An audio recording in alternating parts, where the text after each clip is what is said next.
டேய் இன்னைக்கு அந்த நாய் மட்டும் மாட்டட்டும், அவனுக்கு இருக்குடா இன்னைக்கு. சரி ப்ரோ. டேய் உன்னை தாண்டா தேடிட்டு இருந்தேன், வாடா. யாரு ப்ரோ நீங்க? இங்கட கண்ணாடி கழட்டிட்டு பாடுறா. நான் தாண்டா கலெக்ஷன் ஏஜென்ட் கலையரசன். டேய் எலெக்ஷன் அப்ப கூட போய் கலெக்ஷன் பண்ண வேண்டாம். நான் நெட்டர் கடன் வாங்கினதுக்கே கலெக்டர் ஆபீஸ் போய் கலெக்டர் ஆபீஸ்க்கு முன்னாடியே கலெக்டர் கிட்டே கலெக்டர் வாங்கிட்டு வந்தவன்டா நானு. அப்படிப்பட்ட என்னையே தசவத கமல் மாதிரி அத்தனை கெட்ட போட வச்சிட்டியாடா.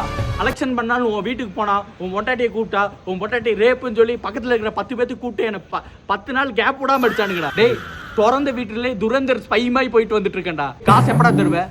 காசு வரும்போது தரேன். டேய் பரதேஷ்னா காசு எப்படா வரும்? கடன் காலையில கொடுத்துறேங்க. காலையில கொடுக்கறதுக்கு அது என்ன காலை கடனாடா? டேய் தம்பி, டேய் ஆபீஸ்ல சிங்கமா இருந்தேன்டா, இப்ப சீக்காளிமா ஆயிட்டேன்டா. எல்லாத்துக்கும் காரணம் நீதான்டா. டேய் ஆபீஸ்ல நான் நடந்து வந்தேனா கமாண்டோ மாதிரி பாப்பானுங்கடா, இப்ப என்ன கொமோடோ டிராகன் மாதிரி பாக்குறானுங்கடா. டேய் மேனேஜர் கேட்கற கேள்விக்கு பதில் சொல்ல முடியாம மேனேஜ் பண்ணிட்டு ஏதோ மேட்ச் பண்ணிட்டு சுத்திட்டு இருக்கேன்டா. டேய் டைகர் மாதிரி இருந்தேன்டா, இப்ப பாரு டைஃபாய்டு வந்த மாதிரி இருக்கேன்டா. காசு எப்படா தருவேன்? டேய் காசு எப்படா தருவேன்? கண்டிப்பா தந்துடுறேண்ணா. டேய் காசை தர மாட்டேற, இப்ப தார அப்ப தாரன்னு சொல்லிட்டு கதை தாண்டா தர, காசு எப்படா தர? காசு ஏன்டா தர மாட்டேற? காரணமாவது சொல்றா, ஏன்டா தர மாட்டேற? சார் 100க்குள்ள ஆண்ட்ராய்டு போன் வச்சிருந்தேன் சார், அதுல 100 rupees 100 நோட்டு வச்சிருந்தேன் சார், ஃபுல்லா எரிஞ்சிச்சு சார். டேய் தம்பி, எனக்கு அதெல்லாம் பிரச்சனை இல்லடா, கூலிங் கிளாஸ் போட்டு கூலா பதில் சொல்றியாடா, எப்படிடா?